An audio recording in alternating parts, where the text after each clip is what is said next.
ድንቅ ጸሎት ከወንበዴ የተገኘ የማይመስል ለኛ ለወንበዴዎቹ የሚጠቅም ትልቅ ጸሎት ነው የጸለየው።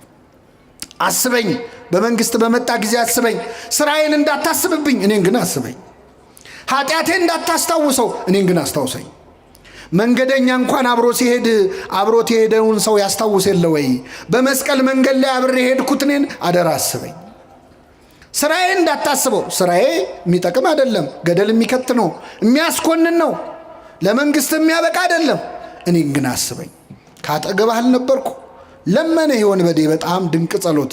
ክርስቶስ ከማንም ይምጣ በትትና የሚጸለይ ጸሎት ይሰማል አይሰማም? ይሰማል። አንተ ደግሞ አሁን በመንግስት አስበኝ ስትል አታፍርም? ምን ስትሰራ ከርመሃል አለም። ትሁት ልብ ያለው ሰው ሲለምነው ይሰማል እግዚአብሔር። በትህትና ሆነ። አሁን የወንበዴ ዛሬ ገነት ልግባ ቢል ኖሮ ምኑ ትዕቢተኛ ነው ያስብላል። እሱ ምንድነው ያለው? በትንሣኤ ዘጉባኤ ሁሉን ስታስነሳ እኔንም መቼስ አትተወኝም፣ እኔንም አብረህ ስታስነሳይ ያኔ አስታውሰኝ ነው ያለው። ዛሬ ከኔ ጋር ቤት ትሆናለህ ነው። እየሰማችሁ ነው? ዛሬ ከኔ ጋር ቤት ትሆናለህ፣ በገነት ትሆናለህ። ይህን ወንበዴ የተቀበለ አምላክ ይቀበለን። የሚገርማችሁ ወንበዴው ገድሉ ብዙ ነው። በጣም አስገራሚ ሰው ነው። ጌታ ሆይ ብሎ ጌትነቱን፣ በመንግስት ብሎ መንግስቱን፣ በመጣ ጊዜ ብሎ ምጽአቱን፣ አስበኝ ብሎ ምህረቱን ጠየቀ። ይህ ብቻ አይደለም። በግራ ያለው ጓደኛው አብሮት ሲሰርቅ ሲበድል የነበረ ሰው ክርስቶስን ተሳደበ። በቀረው ሰዓት ሰደበው። እስቲ እግዚአብሔር ያሳያችሁ። ክርስቶስ ምን ያህል እንደተገረፈ ነግሬያቸዋል። የቆሰለ ሰው ይሰደባል ወይ? እንደዛ ስቃይ ላይ ያለ ይሰደባል ወይ? ተሳለቀበት። ራስህን አድን። እኔ በቤተ ክርስቲያን መከራ የሚሳለቁ ሰዎች ነው የሚመስለኝ ይህ ሰውዬ። የግራ ወንበዴዎች አሉ። አብያተ ክርስቲያናት ሲቃጠሉ፣ ምዕመናን ሲገደሉ ይበላቸው የሚሉ ሰዎች ማለት ይበላቸው። ራስህን አድን። አንተ ክርስቶስ አይደለህ? ሙት የምታስነሳ፣ ድውይ የምትፈውስ እስቲ እንይ የሚሉ ማለት ክርስቶስን ዓርብ ዕለት ያልሰደበው አለ መሰላችሁ? እኔ ከሁሉም ይገርሙኝ መንገድ አላፊዎች ሰድበውታል። በዛ ጋር ሲያልፉ ሰድበውት ያለፏል። አያውቁትም እኮ ግን የሁሉ ሰው የሰደበው መቼስ የሆነ ችግር ቢኖርበት ነው ብለው ስድብ አዋጥተው ሄዱ ሰዎች። ስድብ ከማዋጣት ይጠብቃችሁ። እኛ ቢሆን የጻፍነው አባታችን እንጀራችን ውስጥ ብለን ነው የምንጀምረው። መጀመሪያ ሆዴን ነው፣ ስጋዊ ነው ልመናችን። ይህ ወንበዴ ግን አስቀድማችሁ ጽድቁን መንግስቱን እሹ ነው ያለው። እስቲ መቼ ነው ስዕለት ሲሳል ለንስሐ አብቃኝ ብዬ ተስዬ ነበር የሚል ስለት ሰምታችሁ? ለቁርባን አብቃኝ የሚል ስለት፣ የቤተ ክርስቲያንን መከራ አቁምልኝ የሚል ስለት፣ እስቲ በቃችሁ በለን የሚል ስለት። እዚህ ያለ ሰው ንስሐ ቢገባ ጸጥ እንደሚል ታውቃላችሁ ማዕበሉ። እዚህ ያለው ሰው ብቻ ንስሐ ቢገባ ማረኝ ቢል ዝም ብሎ የውሸት አይደል፣ ግን ንስሐ መግባትም አንፈልግም። ለምን? እምንሰራው የቀረ ብዙ ኃጢአት አለ። ብዙዎቻችን በነገራችን ላይ ንስሐ እንዳንገባ የሚያደርገን ያለፈው ኃጢአታችን አይደለም፣ ለወደፊት ልንሰራ ያሰብናቸው ኃጢአቶች ናቸው። እቅዶቻችን ናቸው ያስፈሩን። ገና የቀረ ፕላን አለን። ስለዚህ አይቀስ ብዬ በኋላ ገባለው እንድንል ያደረገን ገና ከኃጢአት ፍቅር ስላልተላቀቅን ነው። አምላካችን ያላቀን። በመንግስት በመጣ ጊዜ ምን በለኝ አለ? አስበኝ። ዛሬ ከኔ ጋር በየት ትሆናለህ አለው? በገነት ትሆናለህ አለው። ይህ ወንበዴ 10 ደቂቃ ባልሞላች ጊዜ ውስጥ ነው ክርስቶስን አናግሮ ንስሐ ገብቶ ገነት የገባው። እኛ ጊዜ የለኝም ወደ እግዚአብሔር ለመመለስ እንላለን። ሰበብ ምን ቢዚ ብትሆን፣ በስራ በትምህርት በማህበራዊ ህይወት ብትወጠሩ ከዚህ ወንበዴ በላይ አልተቸነከራችሁ። ሰበብ የለንም። ይህ ወንበዴ በደቂቃ ምህረት እንዳገኘ ተመለሱ እንጂ እግዚአብሔር ወደ ሁላችን ይመለሳል። ጌታችን እኮ ከሚስማር በላይ የወጉ ሐዘኖች አሉት። ዓርብ ዕለት ታውቃላችሁ። የእመቤታችን እንባ ራሱ ለቅሶ ነው። ስድቡ፣ ጥላቸው፣ ክህደቱ፣ ሐዋርያቱ ጥለውት ሄዳቸው እና የወንበዴ በግራ ያለው ሰደበው። የቀኝ ወንበዴ ግን ምን አለ? አንተ እንደዚህ አይነት ፍርድ ላይ ያለ እግዚአብሔርን አትፈራም? እኛስ ስላደረግነው የሚገባንን እንቀበላለን። ይህ ግን ምንም ክፋትን አላደረገም። ጓደኛውን መከረው። አንተ በእግዚአብሔር እጅ ተይዘ ልትሞት ደቂቃ ቀርቶ እግዚአብሔርን አትፈራውም ወይ አለ። የጥበብ መጀመሪያ ምን ይስበከው ከዚህ በላይ? የጥበብን መጀመሪያ ነገረው። እግዚአብሔርን ፍራ እንጂ አትፈራም ወይ ብሎ መከረው። አብረው ነው ኃጢአት የሰሩት። ይሄ ንስሐ ገብቶ በመንግስት አስበይ ብሎ ገነት ገባ። ያ ግን በቀረችው ዕድሜ እስከ ዛሬ ኃጢአት የነበረው የምግባር ችግር ነው፣ የክህደት ጨምሮበት የሃይማኖት ችግር አድርጎት ተኮነነ። ሁላችንም የሆነ ጓደኛ ይኖረናል። አብረን ኃጢአት እንሰራለን፣ አብረን ግን ንስሐ እንገባ። አብረን እንጠጣለን፣ አብረን እንሰክራለን።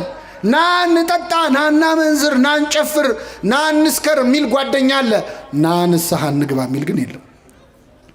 አብሮ መበደል እንጂ አብሮ ይቅር በለን ማለት እኮ አንችልም። ጓደኛ ማለት ለኃጢአት የሚጠራህ አይደለም፣ ለንስሐ የሚጠራህ ነው። ይህ ወንበዴ ከጎኑ ያለውን አብሮት የተሰቀለውን ጓደኛውን እግዚአብሔርን ፍራ እንጂ ብሎ መከረው። አንድ ሁለት፣ እኛ ስላደረግነው የሚገባንን እንቀበላለናል። ለተረገመው የመስቀል ሞት የሚያበቃ ኃጢአትን ምን ብለናል? ሰርተናል አለ። ተአምኖ ኃጣው ማለት ኃጢአቱን አመነ። ሶስተኛ ማንም ያልመሰከረው ምስክርነት ሰጠ። ከኔ ጋር በሉ፣ ይህ ግን አይሰማም። ምንም ክፋትን አላደረገም። ማንን ነው? ክርስቶስ። ዓርብ ዕለት ክርስቶስን ምንም ክፋት አላደረገም ብሎ የመሰከረለት ሰው አለ? አይናቸውን ያበራው ሰዎች አይኔን አበራው እንጂ ምን አጠፋ ብለዋል አላሉ?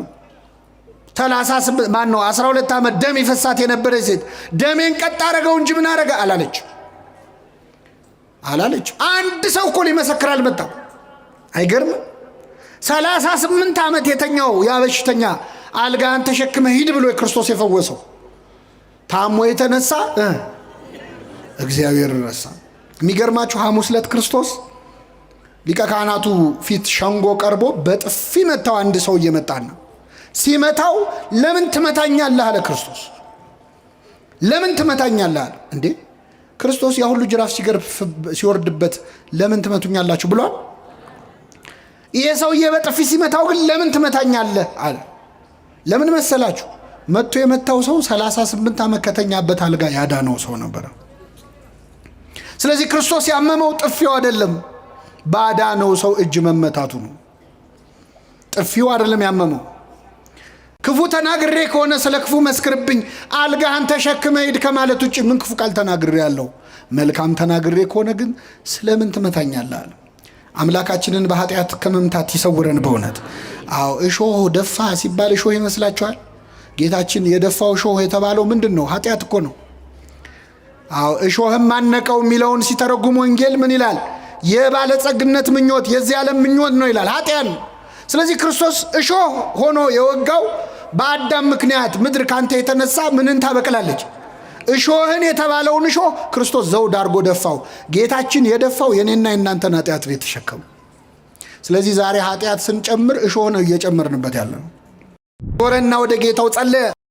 ጌታ በመንግስት በመጣ ጊዜ ምን በለኝ አስበኝ። ምን አይነት ሰው ነው? አድነኝ እንኳን አላለም። ከመስቀሉ አውርደኝ፣ ችንካሬን ንቀለው አላለም። ችንካሬን አትንቀለው፣ ኃጢአቴን ግን ንቀለው። ኃጢአቴን ንቀልልኝ፣ ቁስሌን አትፈውሰው፣ ስርየት ግን ስጠኝ። ወደ ምድር አትመልሰኝ፣ ምድር ላይ ዕድሜን አትጨምረው፣ የሰማዩን አቅናልኝ፣ አስተካክልልኝ። አስቀድማችሁ ጽድቁንና መንግስቱን ፈልጉ፣ ሌላ ሁሉ ምን ይልላችኋል? ይጨመርላችሁ። ገብቶታል ይሆን? በዴ ምን አይነት ሰው ነው በእውነት? አስገራሚ ጸሎት ጸለየ። ይህን ጊዜ ጌታ ምን አለው? እውነት እልሃለሁ ዛሬ ከኔ ጋር በገነት ትሆናለህ አለው። ጥያቄውና መልሱ አይገናኝም። ወንበዴ የጠየቀው ምንድን ነው? በመንግስት በመጣ ጊዜ ምን በለኝ። ክርስቶስ የመለሰው በመንግስቴ በመጣው ጊዜ አስብሃለሁ አይደለም። መቼ ነው ያለው? አይሰማም። ዛሬ ከኔ ጋር በገነት ትሆናለህ አሉ። በጣም ይገርማል ቸርነቱ። አንድን ወንበዴ ገነት አስገባው። አንድን ወንበዴ። ስንት እኮ ቅዱሳን ሲኦል ውስጥ ቁጭ ብለው ካሁን መጥቶ ከሲኦል ያወጣናል ብለው እየጠበቁት እኮ ነው 5000 ዓመት ሙሉ። አንዱን ወንበዴ አስቀድሞ አስገባው። ጻድቃን ቁጭ ብለው ወንበዴውን አስቀደሙ። አቤት! አሁን ይሄ ታሪክ የተጻፈው ታምረ ማርያም ላይ ቢሆን ኖሮ ሰዎች ተረት ነው ይሉን ነበር። እንደው እናንተ አታፍሩም? እንደው በቃ እናንተ ተረት አያልቅ ብላችሁ ወንበዴ ገነት ገባ ትላላችሁ አታፍሩም ይሉን ነበር። ይህን ታሪክ ከገድል ከድርሳን ሰውሮ ወንጌል ላይ ያጻፈ አምላክ ስሙ የተመሰገነ ይሁን። ወንጌል ላይ ባይጻፍ ምን እንደሚሉን እናውቃል። እንዴት እስቲ አታፍሩም? አሁን አንድ ወንበዴ ገነት ገባ ስትሉ እኛ ልናፍር እንችላለን። እግዚአብሔር ግን አላፈረበትም፣ አስገባው። ከፈለገ በገንዘቡ የፈለገውን ማድረግ ይችላል አይችልም? በላይ ሰባሁን በጥርኝ ውሃ በትንሽ ውሃ ገነት ገባ ሲባል ደማቸው የሚፈላ ሰዎች እንዴት በትንሽ ውሃ ይላል? ውሃው በበርሜል መሆን ነበረበት። እግዚአብሔር በትንሹ ማዳን ይችላል አይችልም? በጥቂትም በብዙም ማዳን ለእግዚአብሔር አይቸግረውም ነው እና አስገባው። ግን ገርሞናል መቼስ የእግዚአብሔር ምሕረት እኮ በጣም ይገርማል። ለኛ አይምሮ እኮ ይከብዳል። እኛ ለራሳችን እንኳን ይቅርታ እናደርግም። እሱ የሚምረንን ያህል እሱ የሚተውልንን ያህል እኛን ተውም ለራሳችን። አንተ ራስን ይቅር ባትለው ራሱ እግዚአብሔር ይቅር ይላል፣ ይምርሃል። እና አንዳንዴ ምሕረቱ ከሰው አይምሮ በላይ ሆነና አይ እዚህ ጋርማ ይበቃል እንላለን። እኛ እስከሆነ ልክ ስለሆነ ይቅር የምንለው እግዚአብሔርም እንደኛ እንዲሆን እንጠብቃለን። እንደሱ ግን እንደዛ አይደለም። እኛ ሰው ለመጥላት ሰበብ ነው የምንፈልገው፣ እግዚአብሔር ሰው ለመውደድ ሰበብ ነው የሚፈልገው። እኔ በምን ልቀየመው እያልን ነው እኛ መከራ የምናየው፣ እሱ ደግሞ በምን ልማረው ብሎ ነው መከራ የሚያየው። እንደውም አንዱ ባለቅኔ ምን አሉ መሰላቸው? ይህ ሰውዬ ዕድሜው ሙሉ ወንበዴ ነው አይደለ? ብዙ ነገር ሲሰርቅ ነው የኖረው። ባለቀ ሰዓት ምንድነው የሰረቀው ካላችሁ ገነትን። ምንን ሰረቀ? እዛው መስቀል ላይ። አይገርምም? እንደ ወንበዴ ነገር እኮ እዛ ጨረሰ። ኪሩብ እዛ ሰይፍ ይዞ ገነትን ይጠብቃል። እሱ ከባለቤቱ ጋር ተነጋግሮ ቁልፍ ተቀብሎ መጣ። ሲያየው ደነቀው። ግብረ ሕማማት ሲነበብ ሰምታችኋል? ቅዱስ ያዕቆብ ዘስሩግ እንዴት አድርጎ እንደጻፈው። አንተ ማነ አብርሃም ነህ እንዲህ ያለው ሲያየው፣ ያ እንግዳ ተቀባዩ አብርሃም ነው ወይ? ማ እኔ አለ የቀኝ ወንበዴ። እኔ እንግዳ ልቀበል፣ እንግዳ ካገኘው ሳልዘርፍ አልሸኝም ማለት ነው። እንግዲያው አንተማ ዳዊት ነህ፣ አንተማ ገሌ ነህ እያለ የጻድቃንን ስም ጠራለት፣ ደረደረለት። አይደለውም። ታዲያ ማነ? እኔ ወንበዴ ነኝ፣ ሌባ ነኝ፣ ቀማኛ ነኝ። እንዴት መጣህ እዚህ? የእሳቱን ባህር እንዴት ተሻግረ መጣህ አለው። የክርስቶስን የደሙን ማህተም ሲያሳየው በልና ግባ አለው። የደሙን ማህተም ይዘን የማናልፈው በር አለ? የለም። አስገባው። ስጋውን ደሙን ተቀበሉ የሚባለው ለዚህ ነው። ስጋውና ደሙን ተቀብለን የማናልፈው በር የለም። ስጋዬን የሚበላ ደሜን የሚጠጣ ምን አለው ብሏል ክርስቶስ። ስጋውን ደሙን ተቀብለን የማንገባበት በር የለም። ገባ ይህ ወንበዴ እና አስደናቂ ምሕረት ለዚህ ወንበዴ አደረገለት። ልመናውና መልሱ ግን የተለያየ ነው። ዛሬ ከኔ ጋር ቤት ትሆናለህ። እግዚአብሔር ጥቂት ሲለምኑት ብዙ የሚሰጥ አምላክ ነው። በዕለተ ዓርብ ደግሞ ከሁለት ወንበዴዎች መሃል ተቆጥሮ እኛን ከጻድቃን ጋር አምላካችን ሊደምረን እሱ ከኃጢአተኞች ጋር ተቆጥሯል። ስለ እኛ ከኃጥአን ጋር የተቆጠረ አምላካችን እኛን ከጻድቃን ጋር ለመቆጠር ያብቃል። ክርስቶስ ስለ እኛ ተሰቅሏል፣ እርሱ ስለ እኔ ተሰቀሉ አላለም። ስለ እኛ ሞቷል፣ እርሱ ስለ እኔ ሙቱልኝ አላለም። እኔ ሞቻለሁ፣ እናንተ ለእኔ ኑሩ ነው ያለው ክርስቶስ። እኔ ስለ እናንተ ከኃጢአተኞች ጋር ተቆጥሬያለሁ፣ እስቲ እናንተ ለእኔ ብላችሁ ከኃጢአተኞች ቁጥር ውጡ ነው ያለው። እሱ ከሰካራሞች ጋር ተቆጥሯል፣ እናንተ ከስካር ውጡ። እሱ ከዘማውያን ጋር አብሮ በልቷል ጠጥቷል፣ እስቲ እናንተ ከዝሙት ለእኔ ብላችሁ ውጡ ነው ያለው እንጂ ሞቻለሁና ሙቱልኝ አላለም። ተሰቅያለሁና ተሰቀሉ አላለም። ስጋን ከክፉ ምኞቱና መሻቱ ጋር ስቀሉት ነው ያለው ቅዱስ ጳውሎስ እንዳለው ማለት። ሰሎሞን ጸሎት ጸለየ። ይገርማቸዋል። መጣና መቅደሱን ሰርቶ ተንበረከከ። ምን ብሎ ጸለየ መሰላችሁ? እንደው ጌታ ወይ ሌላ አይደለም ጥበብንና ማስተዋልን ስጠኝ አለ። ሲለው ምን አለ እግዚአብሔር? ሀብት አልለመንከኝም፣ ዝና አልለመንከኝም፣ ወይም ደግሞ ጠላቶቼን ድል የምነሳበት ኃይል ስጠኝ አላልክም። አንተ የለመንከው ጥበብና ማስተዋልን ስለሆነ ሀብቱንም ዝናውንም ድል መንሳቱንም ጨምሬ ሰጥቻለሁ አለ። እግዚአብሔር ትንሽ ሲለምኑት ልመናው ደስ ካለው ያለመንከውን ይጨምርልሃል። አንዳንድ ነገር ከማይጠበቅበት አቅጣጫ ይሰማል እኮ አይደል? ከማንገምተው እና ይህ ወንበዴ እስከ ዛሬ ቅዳሴ አድርገን የምንቀድሰው ጸሎት ነው የጸለየው። ተዘከረን እግዚኦ በውስጥከ ብላ ቤተክርስቲያናችን ይህንን ድንቅ ጸሎት ቅዳሴዋ ላይ እስክታስገባው ድረስ ለምን የሰራ ጸሎት ነዋ። አንድን ወንበዴ ለገነት ያበቃ ጸሎት ነዋ። ስለዚህ ለወንበዴ ልጆቼ ይጠቅማቸዋል ብላ ቤተክርስቲያን ቅዳሴዋ ላይ እስክታስገባው ድረስ የደረሰ ድንቅ ጸሎት ጸለየ። ጌታ ሆይ በመንግስት በመጣ ጊዜ ምን በለኝ አስበኝ አለ። ቃሉ ተደጋጋሚ ስለሆነ ስለሚነገር አዲስ ነገር ያለው አይመስለንም። እስቲ ከኔ ጋር በሉ ጌታ ሆይ ምን ሆይ?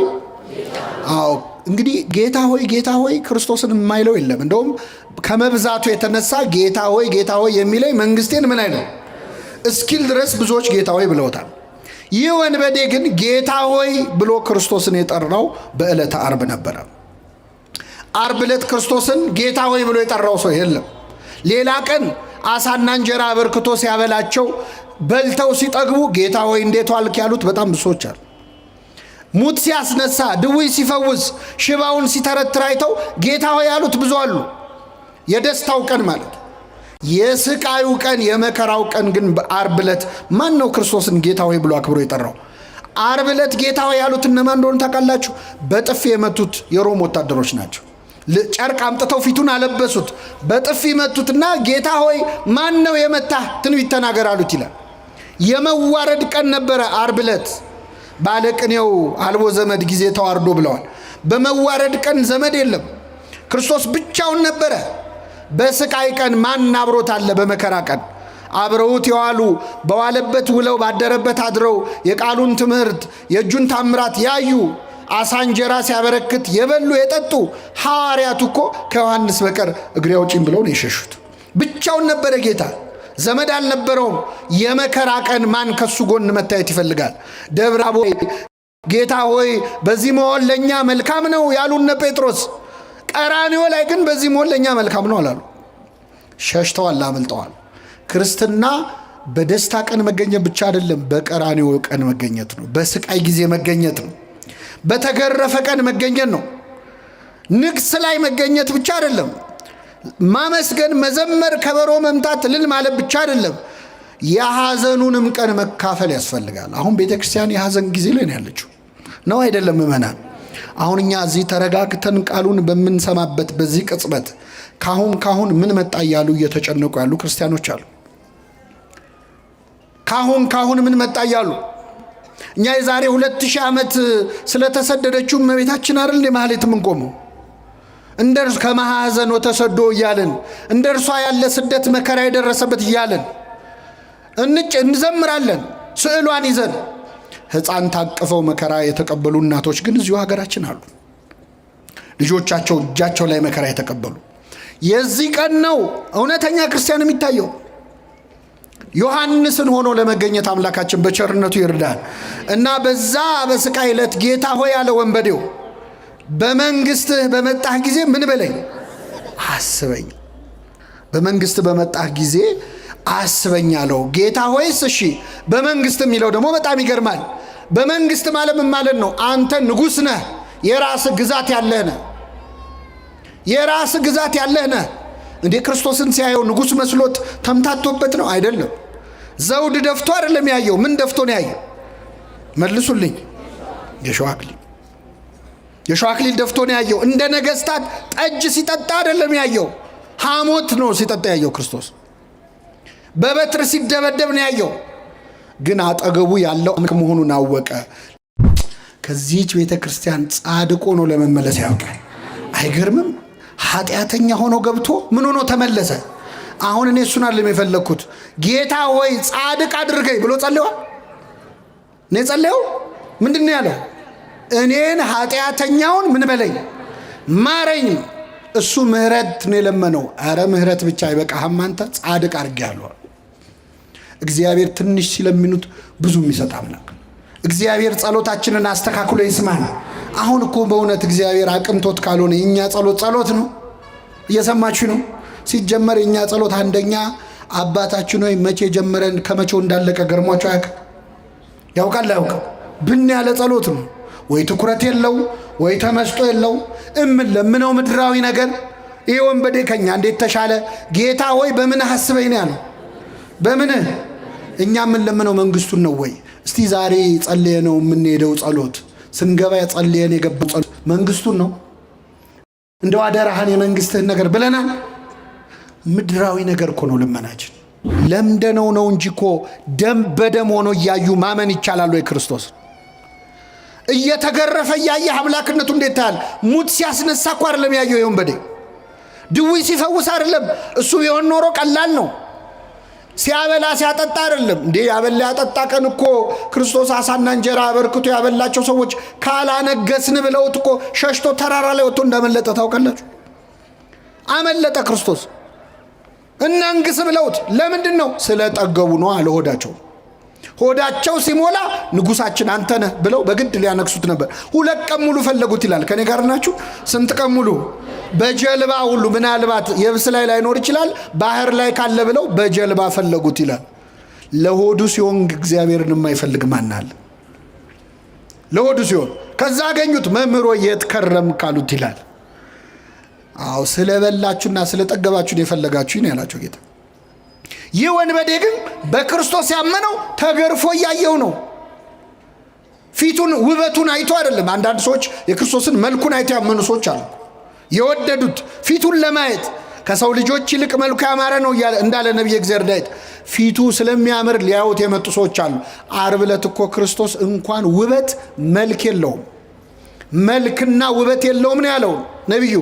ምንና ምን የለውም? ውበቱን ተዉት፣ መልክ የለውም። አይኑ የቱጋ አፍንጫ የቱጋ እንዳለ ማወቅ እስከማይቻል ፊቱ በደም ተለውሷል። ዓርብ ዕለት የሚያየው ሰው የሚያየው የተሰቀለ ስጋ ነው። ታውቃላችሁ? የተሰቀለ ስጋ ነው የሚያየው። ለማየት እንኳን ያሰቅቅ ነበር። ወደ እሱ አቅጣጫ ማየት ይጨንቅ ነበር። እንደዛ እየተሰቃየ አይቶ ግን አመነበት። የቀኝ ወንበዴ አምላክ መሆኑን አወቀ። ንጉሥ ነህ አለ። በመንግስት አለ። በመንግስት ብቻ አይደለም፣ በመጣህ ጊዜ አስበኝ። ምን ባልክ ጊዜ? ምን ማለት ነው? አሁን እንደማይ ሞታ አትቀርም፣ ከሞት ትነሳለህ። ተነስታ አትቀርም፣ ወደ ሰማይ አርጋ አትቀርም፣ ዳግም ልትፈርድ በመጣህ ጊዜ። አይገርማችሁ? አጠገቡ ያለው ሞቶ እንደማይቀር፣ ከሞት ተነስቶ እንደሚያርግ፣ አርጎ እንደማይቀር፣ እንደሚመጣ፣ ሊፈርድ እንደሚመለስ አውቋል ወንበዴው። በምን አወቀ? ኢትዮጵያዊ ሊቅ ቅዱስ ያሬድ ዛሬ አባቶቻችን ሲያዜሙት የነበረው ፈያታዊ ዘየማን መኑ መሐረከ ታይምር ዘንተ፣ የቀኝ ወንበዴ ይህንን እንድታውቅ ማን ያስተማረ? የት ነው የተማርከው? አጠገቤ ያለው ንጉሥ መሆኑን በምን አወቅ? ምጽአቱን ማን ነገረ ብሎ ቅዱስ ያሬድ ይጠይቀዋል። ከዛ ራሱ ቅዱስ ያሬድ በመንፈስ ቅዱስ ተቃኝቶ ራሱ ይመልሳል።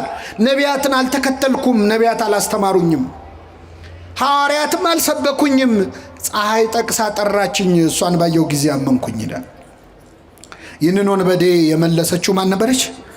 ፀሐይን። ፀሐይ ጨለመ፣ ጨረቃ ደም መሰለ፣ ከዋክብት ረገፉ። ያኔ የፀሐይ አምላክ አጠገቡ እንዳለ አወቅ። ፀሐይን አይቶ የወንበዴ ተመለሰ። በፀሐይ ስብከት ንስሐ ገባ። እኛ ስንት ስብከት ሰምተናል? መመን እስቲ ንገሩኝ፣ ስንት ስብከት ሰምተናል? አዎ ተመለስ ያለው ፀሐይ አይቶ ይመለሳል። ተመለስ ያለው መመለስ ያቃተው ደግሞ 30 ስብከት ሰምቶ ያወዳድራል። የዛሬው ጥሩ ነው ይላል። ጴጥሮስ ዶሮ ሲጮ ሰምቶ ነው ንስሐ የገባው። ምን ሲጮ? እኛ ስንት ዶሮ ሲጮ ሰማን? እኛ ብንሆን አርደን እንበላው ነበር አይደል? እና ወንበዴው ተመለሰ። ይህን ወንበዴ የመለሰው ፀሐይ ብቻ ነበረች ይላል ቅዱስ ያሬድ። ኧረ የለም ይላል ቅዱስ ዮሐንስ አፈወርቅ ደግሞ አይመስለኝም፣ ፀሐይ ብቻ አትመስለኝም። ክርስቶስ እዛው መስቀል ላይ የተናገረው ንግግር ሳይሆን አይቀርም የዚህን ወንበዴ ልቡን የሰበረው። ምን ብሎ ተናገረ? የሚያደርጉትን አያውቁምና ምን በላቸው? ይቅር በላቸው። ገና ሚስማሩ ከእጁ ሳይወጣ እኮ ነው።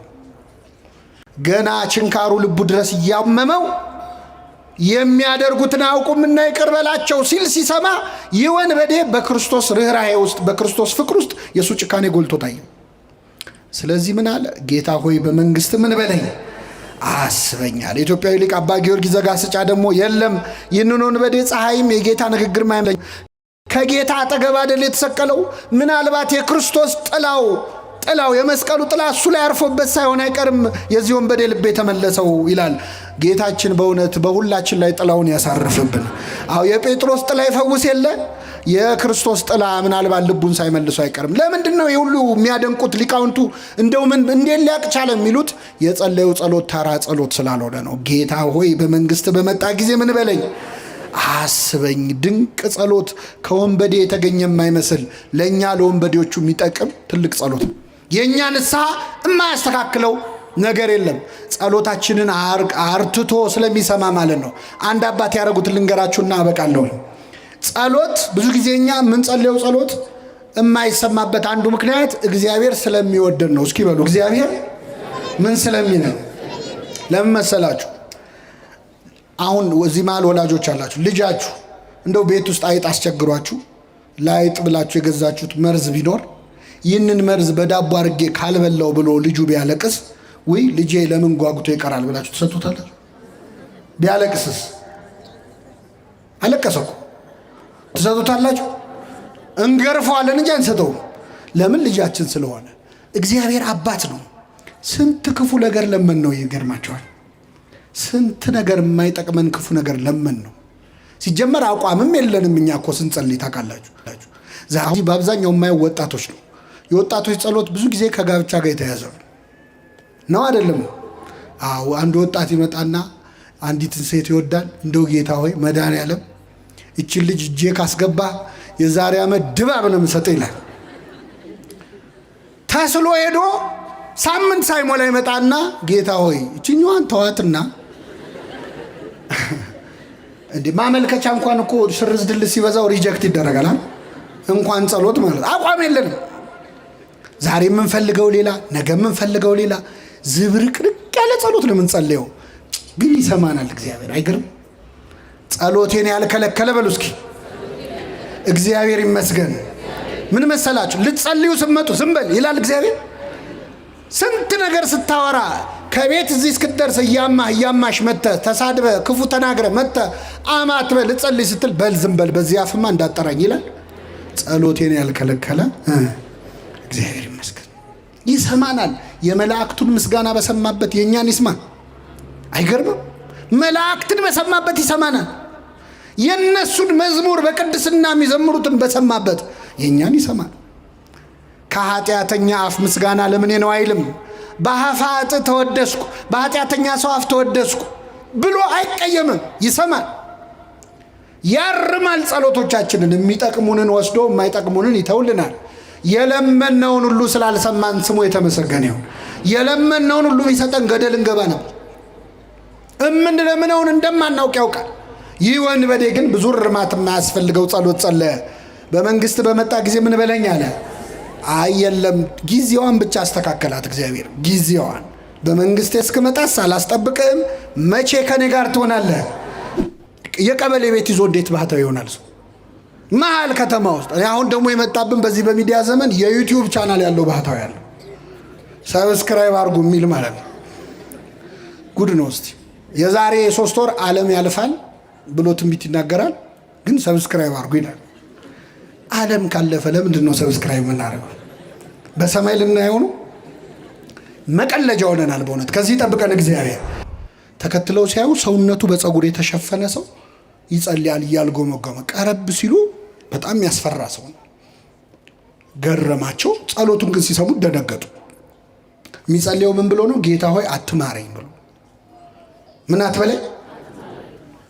ብትውናው ይገርማል፣ ምናኔው ይገርማል፣ ጸሎቱ ግን ያስደነግጣል። ከዛ ቀረብ ባሉትና እጅ ጸፍተው ቀሰቀሱት። መጣ፣ ተሳለመ መስቀል። ማነ?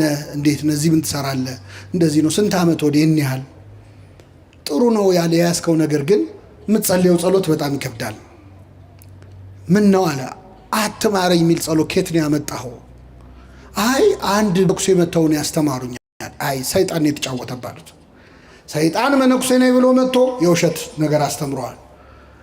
እና ምን ብዬ ልጸልይ አለ። አባታችን ነው ይበላል። አላውቅም አለ።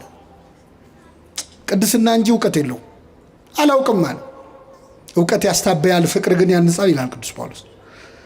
አይ ገረማቸው። ቁጭ አድርገው እኔ እናንተ የምናውቀውን አቡነ ዘበሰማያት ቁጭ አድርገው አስተማሩት። አባታችን ነው በሰማያት የምትኖር ስምህ ይቀደስ፣ መንግስት ትምጣ። በደንብ አስጠኑት። ከዛ ሲችለው በል በቃ እኔ ልሄድ ነው ብለው ተሰናብተውት በጀልባ ተሳፍረው ሄዱ። ቆሞ ሸኛቸው፣ እጁን እያወዛወዘ በጣም ደስ ብሎት በፍቅር። አሁን አዲስ ጸሎት ተምሯል። ሊጸልይ ወደ ዋሻው ተመልሶ ጀመረ ጸሎቱን። አባታችን ሆይ በሰማያት የምትኖር ስምህ ይቀደስ ብሎ ጠፋበት። ቆይ ልመልሰው። በሰማያት የምትኖር ስምህ ይቀደስ ጠፋበት። ቢለው ቢሰራው እምቢ አለው። አይ እኚህ ሰውዬ ሳይርቁኝ በፊት ልድረስባቸውና ይንገሩኝ ብሎ ሮጦ ሄዶ ጀልባውን አስቆመና ስምህ ይቀደስ ብሎ ቀጥሎ ምንድን ነው አላቸው። ሮጦ ሄዶ ነው ያልኳቸው። በምን ላይ ነው የሮጠው? አይሰማም። ሲያዩት ውሃ ላይ እየሄደ ነው። እሳቸው ምን ላይ ነው ያሉት? እና ስምህ ይቀደስ ብሎ ምንድን ነው ሲላቸው፣ በሌኔ ወንድም እንደ ድሮ አትማረኝ ብለህ ቀጥል አሉት። እግዚአብሔር ጸሎቱን ሰምቶታል? አልሰማውም? ሰምቶታል። ለምንድን ነው የሰማው መሰላችሁ? እግዚአብሔር የሰማው ያለውን ሳይሆን ለማለት የፈለገውን ነው። እግዚአብሔር ለማለት የፈለግነውን ይስማል። አዎ ልባችን ውስጥ ያለውን ድረስ ጠልቆ ነው የሚሰማው። ከጥልቁ ጠራው እንዳለ ነብይ እግዚአብሔር ጌታ ሆይ በዚህ መሆን ለኛ መልካም ነው ያሉነ ጴጥሮስ ቀራንዮ ላይ ግን በዚህ መሆን ለኛ መልካም ነው አላሉ። ሸሽተዋል፣ አመልጠዋል። ክርስትና በደስታ ቀን መገኘት ብቻ አይደለም፣ በቀራንዮ ቀን መገኘት ነው። በስቃይ ጊዜ መገኘት ነው። በተገረፈ ቀን መገኘት ነው። ንግስ ላይ መገኘት ብቻ አይደለም። ማመስገን፣ መዘመር፣ ከበሮ መምታት፣ እልል ማለት ብቻ አይደለም። የሐዘኑንም ቀን መካፈል ያስፈልጋል። አሁን ቤተክርስቲያን የሐዘን ጊዜ ላይ ነው ያለችው ነው አይደለም ምእመናን? አሁን እኛ እዚህ ተረጋግተን ቃሉን በምንሰማበት በዚህ ቅጽበት ካሁን ምን መጣ እያሉ እየተጨነቁ ያሉ ክርስቲያኖች አሉ። ካሁን ምን መጣ እያሉ እኛ የዛሬ 2000 ዓመት ስለተሰደደችው እመቤታችን አይደል እንደ ማህሌት ምን ቆመው እንደርሱ ከማሐዘን ወተሰዶ እያለን እንደርሷ ያለ ስደት መከራ የደረሰበት እያለን እንዘምራለን። ስዕሏን ይዘን ሕፃን ታቅፈው መከራ የተቀበሉ እናቶች ግን እዚሁ ሀገራችን አሉ። ልጆቻቸው እጃቸው ላይ መከራ የተቀበሉ የዚህ ቀን ነው እውነተኛ ክርስቲያን የሚታየው። ዮሐንስን ሆኖ ለመገኘት አምላካችን በቸርነቱ ይርዳል።